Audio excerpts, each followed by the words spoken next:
Hello friends and welcome back to my channel. तर थंबनेलवरून तुम्हाला समजलंच असेल की आज मी व्हिडिओमध्ये तुम्हाला काय दाखवणार आहे ते. हो बरोबर. तर आज मी भेट देणार आहे स्वराज्य निवारा वृद्धाश्रम महाड येथे. तिकडे जाणार आहे आज मी. तुम्हाला सुद्धा घेऊन जाणार आहे.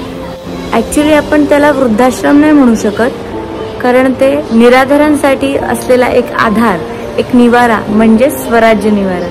तर आज आपण तिकडे जातोय. तर तुम्हाला मी रिक्वेस्ट करते की हा व्हिडिओ स्किप न करता, पुढे न ढकलता पूर्ण व्हिडिओ तुम्ही बघणार आहात. ओके.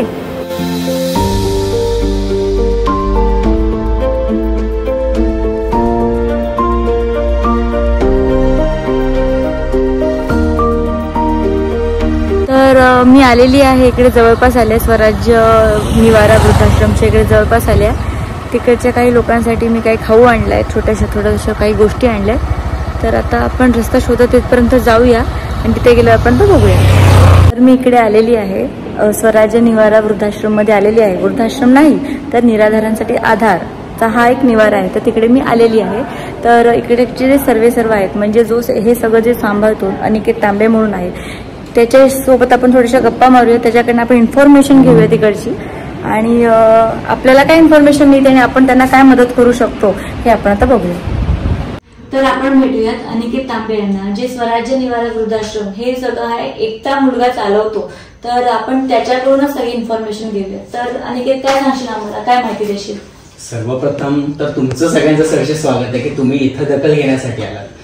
आता या निवाऱ्याचं सगळ्यात मोठं उद्दिष्ट असं बघायला गेलं तर आपल्या महाराष्ट्रामध्ये कित्येक असे भिक्षेकरी आहेत की ज्यांना कोणीही मायेचा आधार देत नाहीये. म्हणजे जर बघायला गेला तर आपण 10 रुपये त्यांच्या हातावरती टेकवतो किंवा आपण 10 रुपये देऊन पुढे जातो. पण आपण विचार करू शकतो का की आपलं आयुष्य त्या 10 रुपयांमध्ये जगू शकतं का? ठीक आहे, असे दिवसातले 100 लोक येत असतील, पण त्या 10 रुपयासाठी त्यांना कोणाकुठेतरी हात पसरावे लागत असतील ना. तर माझा प्रामाणिक उद्दिष्ट हाच आहे की संपूर्ण महाराष्ट्र हा भिक्षामुक्त असायला पाहिजे. कुठेतरी तरतूद असती की बाबा ऑर्फन म्हणजे रस्त्याने फिरणाऱ्या भिक्षेकरीसाठी कुठेतरी हक्काचा निवारा असतात, तर आज महाराष्ट्रामध्ये भिक्षेकरी दिसले नसते. परंतु असं कुठेच नाही. ज्या काही शासकीय वृद्धाश्रम आहे तिथे सुद्धा चार्ज त्यांचा आकारला जातोय. 3000 असेल, 4000 असेल. या मनोरुग्ण वृद्धांना त्यांचं नावच आठवत नाही, तर ते चार्ज कसा पेड करणार? आणि मग ही संकल्पना सगळा विचार करून आपण हा फक्त बेघर लोकांसाठीच निवारा स्थापन केलाय. खरं तर हा निवाराची बांधकाम हे जुनं आहे, परंतु आपण ह्या काही शासकीय पूर्ण कम्प्लीट करून आपण हा विदाऊट रेंटेड आपण हा घेतलेला आहे. याच्यातून आपण ऑलमोस्ट आता पोलादपूर ते, तर मग असं आहे की बघायला गेलं तर मनोरुग्ण अवस्थेमध्ये जास्त आहेत, जसे की यंगेस्ट महिला असेल, म्हणजे अगदी 18 वर्षाचे सगळे पुढचेच आहेत.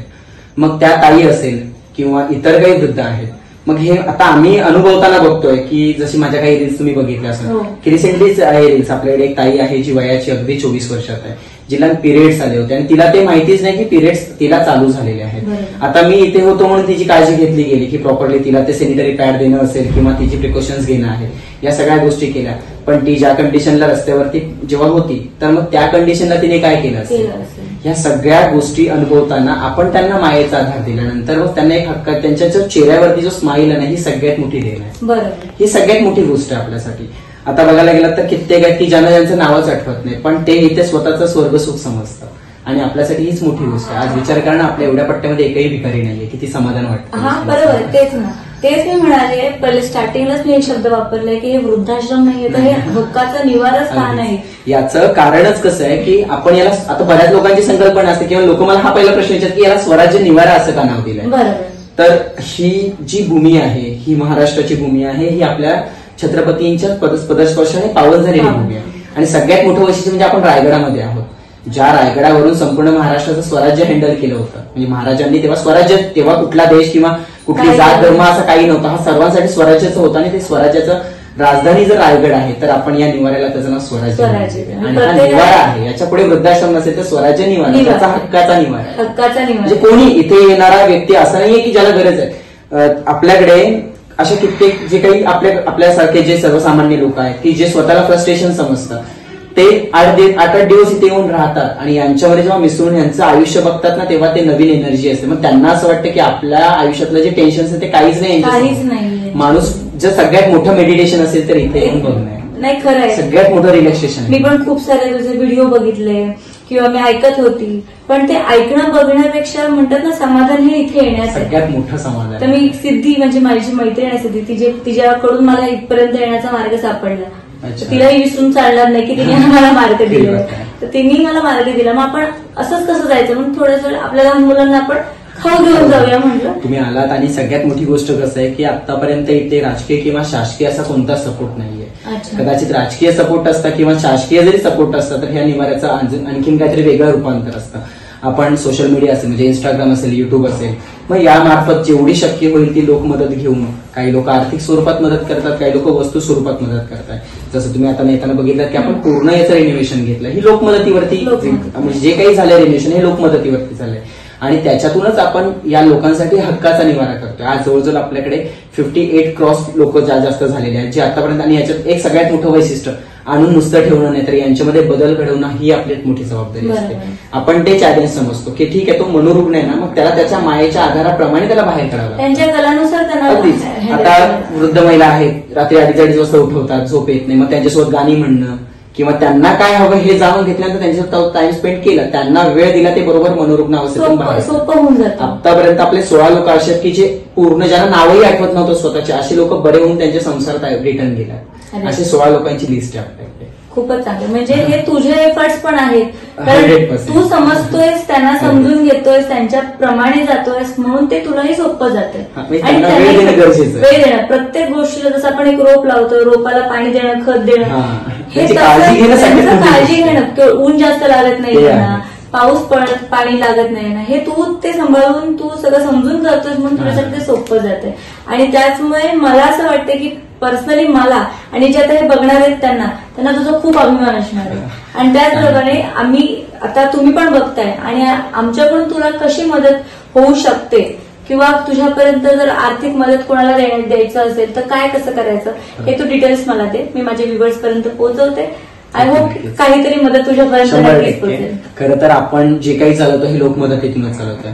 आज बऱ्याच समाजातून वयाच्या 27 लोकांना टेन्शन येतं किंवा बघताना लोक हा विचार करतात की अरे 27 वर्षामध्ये आहे नक्की काय केलंय. तर वयाच्या 27व्या वर्षामध्ये लोकांच्या भावना समजून घेतला हा सगळ्यात मोठा माझा अनुभव आहे. आणि अनुभवातूनच काही गोष्टी घडत असतात. एकदा यांना समजून घेतलं की त्याच्यानंतर प्रत्येक गोष्ट आपल्याला ती एकदम सोपी होऊन जाते.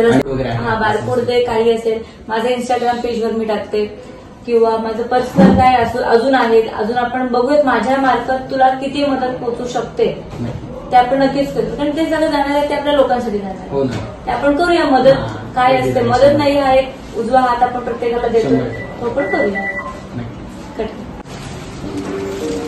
सध्या तर असं झालंय की सगळे डाकुंचे म्हणून सगळे विखुरले, परंतु नमस्कार सगळ्यांना. नमस्कार नमस्कार. कसेच सगळे? नमस्कार. बरे आहेत ना सगळे? हो आम्ही एकदम ठीक. तुम्ही ठीक आहात ना? दादा कसं करतोय काम तुमच्यासाठी? छोटा भाऊ आहे.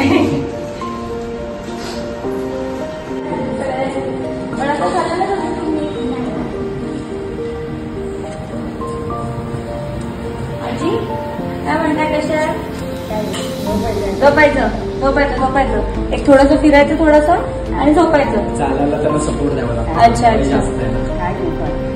झोपा तुम्ही झोपायचं.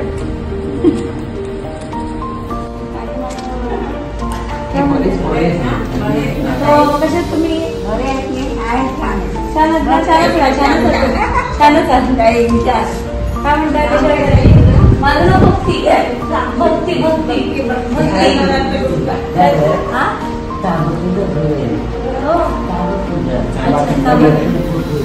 अच्छा.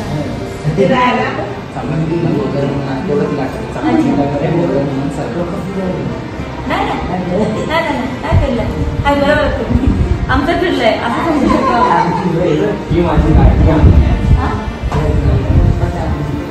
अच्छा आम्ही मराठीमध्येच आहे. मला माहित नाही.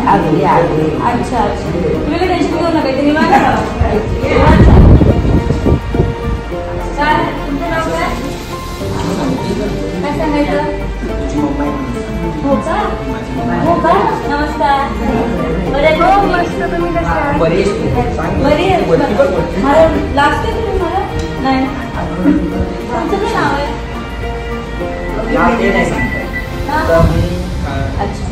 हिचं अशी कंडिशन आहे की फर्स्ट कॅन्डिडेट आहे आणि हिच्यामुळे प्रेरणा मिळाली की ते ओपन करणं. कारण मी हॉस्पिटॅलिटी कंडिशन मुंबई IIT हॉस्पिटलला जॉब करतो. तर ही कल्याण स्टेशनमध्ये ज्या कंडिशनला बसलेली, फक्त ब्लाऊज होता फाटका, पूर्ण ओपन होती, हातामध्ये पाव चपाती होती आणि ती चपाती अक्षरशः पूर्ण बुरशी वाजलेल्या कंडिशनमध्ये ती खात होती.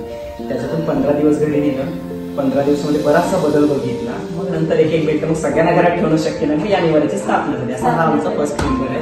आणि म्हणजे तुम्हीच तर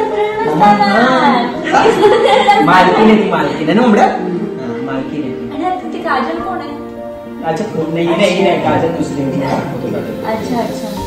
जिला लिपस्टिक वगैरे तुम्ही म्हटलं ते काजल दुसरी. आणि आजी दादी. दादी ये हमारी दादी है. दादी. आपका नाम क्या? दादी है. दादी. आपने वड़ा पाव खाया? खाया? खाया ना. अच्छा था ना. मी नाही एवढी शिकली.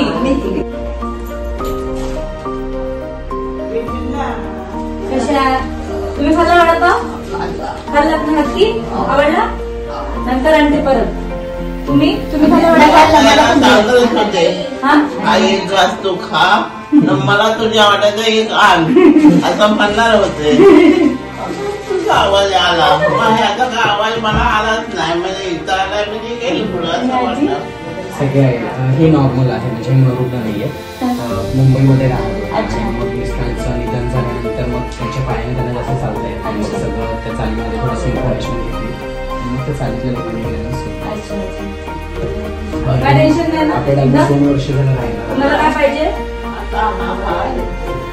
आम्ही पण आम्ही एवढे तुमच्या आजूबाजूला एवढे लोक आहेत. तुम्ही कसे एकटे? आम्ही एकटे घरातच. आम्ही घरात एकटेच राहतो.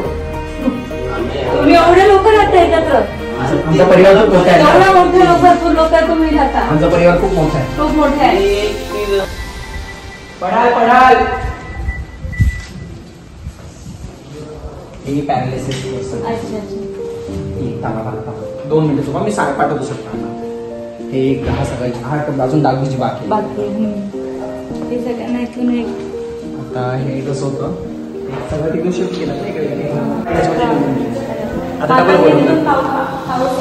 पडतंय सध्या. मग ते बोला 2 दिवसात ट्रेनिंग करून जातो.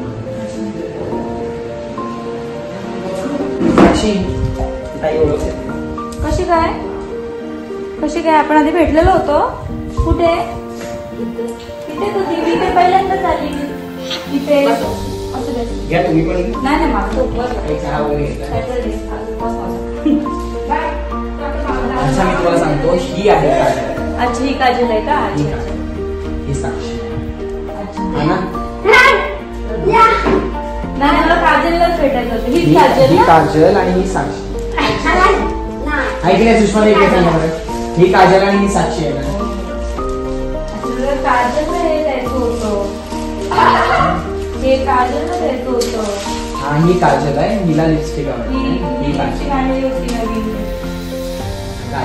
काजल ही हे घे काजल. काजलला देणार ना. काजलला देऊ ना. मग हे कोणाला देऊ? हे घे. रडू नको. हे काजलला आणले. तुला आणलंय तुमचंच काजल. हे सगळं तुला बघते कधी त्याला तुला आवडते का ते बाकीचं तिला मारलं असतं तिने. आता मग काय सगळ्यांना द्यायचं. आता भेटल्यानंतर बरी आहे ना. तिला पण देणार ना. सगळ्यांना द्यायचं काजल एकच नाही वापरत. मग नंतर मी एकदम अजून आणेल. ताईला पण द्यायचं सगळ्यांना. मग हे जर तू सगळ्यांना दिलंस ना तर मग मी अजून येताना आणेन. पुढच्या टायमाला येताना भरपूर घेऊन येईन पिशवी भरून.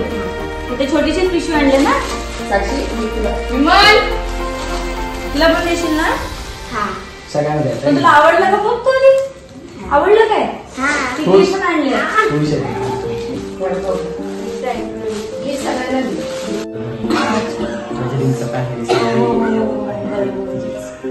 काही आठवलं तर डिप्रेशन मध्ये असते. मग तिला बाहेर काढावं लागतं. 2 तास बसून गप्पा मारून थोडा वेगळा विषय घेऊन. आता ती 2-3 दिवस ठीक आहे. पण काही आठवलं ना, काही क्लिक झालं मग त्या ताई काय करतात, तिला कंटिन्यू बिझी ठेवतात. कपाट लाव, पुढे काय होतं उद्या काय होणार ना त्याचा विचार करायचा. उद्या आपण कसं चहा पिणार आहे, कसं काय करणार आहे, उद्याचा विचार करायचा. आता मी सध्या चालत येत मला गाडी आणतात, गाडीवरती पावसाचे दिवस आहेत ना. हा जेवण सगळं हेच एकच व्यक्ती जेवण बनवणं, यांना बनवणं, यांना आंघोळ घालणं, इथं क्लिनिंग करणं दिवसभर. सकाळी 8ला येणार ते रात्री 11ला घरी जाणार. खूप वेळ मी सांगतो ना की माझ्या काही यशामध्ये 99 त्यांचा 1% माझा. व्हायरल करायचं तर त्यांना त्यांचे श्रेय मला देत असं काही नाहीये. तुम्ही सांभाळलं म्हणून आम्हाला पुढं चालायला काय वाटलं नाही. खरं म्हणजे त्यांनी आम्हाला मारत म्हणून कधी हेच केलं नाही, दाखवलंच नाही. जेवढं त्याचं कौतुक तेवढं तुमचं कौतुक. मी सांगतो मी प्रत्येकाला गर्वाने सांगतो माझ्या यशामधल्या 99% त्यांचा हातभार आहे, 1%च माझा. आधीच काय वाटलं की पटकन करायचं. युट्यूब वरती बघायचं, हे लावतं तर ठीक आहे, युट्यूब वरती बघायचं हेच चालू असतं. जसे लागेल ते सगळं युट्यूबवर बघून शिकायचं आणि ते ट्राय करत राहायचं.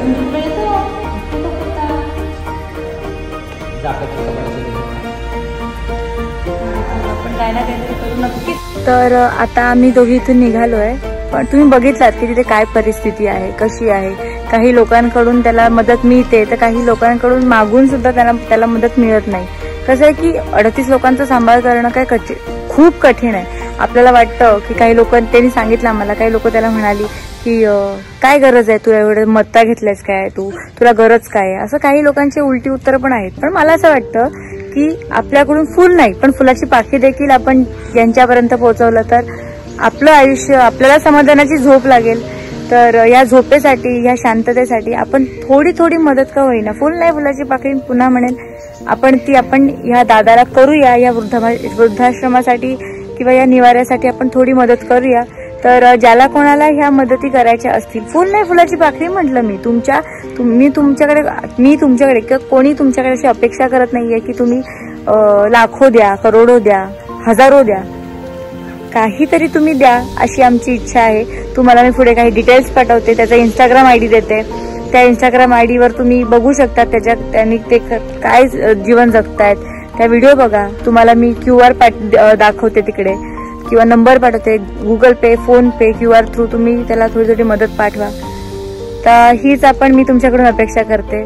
तर आजचा व्हिडिओ तुम्हाला कसा वाटला, तुम्ही पूर्ण बघितलाय असं मी समजते.